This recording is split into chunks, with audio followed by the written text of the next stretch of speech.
National Herald case से जुड़ी हुई एक बड़ी खबर मिल रही है। सोनिया गांधी, राहुल गांधी पर नई एफआईआर दर्ज हुई है। सोनिया और राहुल समेत 6 और आरोपी बनाए गए हैं। दिल्ली पुलिस की ईओडब्ल्यू ने दर्ज कराई है एफआईआर। 3 अक्टूबर को यह मामला दर्ज किया गया था और अब इसको लेकर एफआईआर दर्ज हो गई है। राहुल गांधी, सोनिया गांधी समेत 6 और आरोपी बनाए गए हैं और सोनिया राहुल गांधी के खिलाफ ये नई जो एफआईआर है वो दर्ज की गई है। ये जो मामला है वो 3 अक्टूबर को दर्ज हुआ था और अब सोनिया गांधी, राहुल गांधी पर ये नई एफआईआर दर्ज हो गई है। सोनिया, राहुल समेत 6 और आरोपी बनाए गए हैं। तो नेशनल हेराल्ड केस से जुड़ी हुई ये बड़ी खबर, खास तौर से देखिए उस समय जब कल नेशनल हेराल्ड केस को लेकर सुनवाई हुई है, इसके बाद सुनवाई के बाद जब 3 अक्टूबर को मामला दर्ज किया गया था और ये कहीं ना कहीं सोनिया राहुल गांधी की मुश्किलें बढ़ा देने वाली खबर है। सुशील पांडे हमारे साथ जुड़े हुए हैं ज्यादा जानकारी के साथ। सुशील, सुनवाई हुई 3 अक्टूबर को, जो मामला दर्ज किया गया था, ईओडब्ल्यू ने ये जो नई एफआईआर है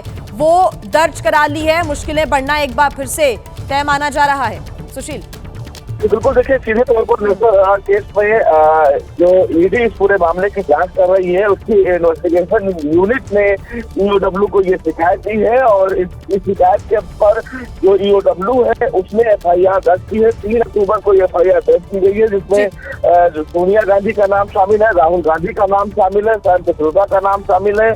दरअसल पूरा जो मामला है वो एसोसिएट जनरल लिमिटेड को धोखे से खरीदने की जो क्रिमिनल साजिश है उससे जुड़ा हुआ है और एसोसिएट जनरल लिमिटेड उस समय जो कांग्रेस की कंपनी होती थी उसके पास 2000 करोड़ रुपए की प्रॉपर्टी थी और ये खरीदारी यंग इंडिया के जरिए की गई थी, जिसमें गांधी परिवार को 76% हिस्सेदारी थी। तो इन पहलुओं की जांच के लिए और क्रिमिनल ब्रीच ऑफ ट्रस्ट को लेकर ये पूरी जो शिकायत है वो की गई है।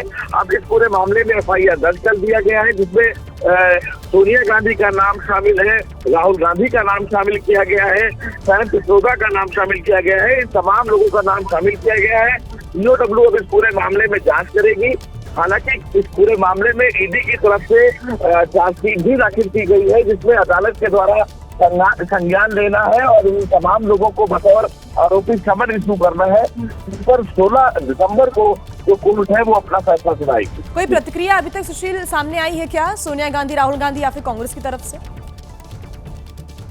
फिलहाल कांग्रेस परिवार की तरफ से ईओडब्ल्यू के द्वारा जो एफआईआर दर्ज की गई है उस पर प्रतिक्रिया तो बाहर नहीं आई है, लेकिन इससे पहले जब नेशनल हेराल्ड के मामले में सुनवाई चल रही थी तो गांधी परिवार की तरफ से ये प्रतिक्रिया जरूर आई थी कि ये पूरा का जो पूरा मामला है वो एक राजनीतिक वजह से कहीं ना कहीं चलाया जा रहा है, क्योंकि सुब्रमण्यम स्वामी की तरफ से 2014 पूरा जो केस है वो पटियाला हाउस को सौंपा था और उसके बाद इस पूरे मामले में कार्रवाई आगे बढ़ी।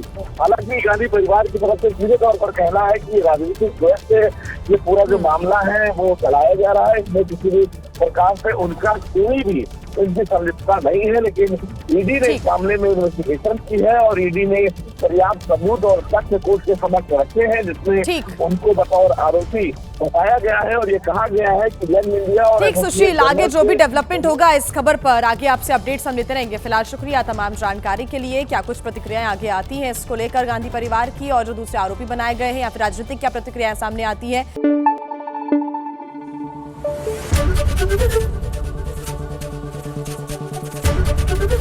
एबीपी न्यूज आपको रखे आगे।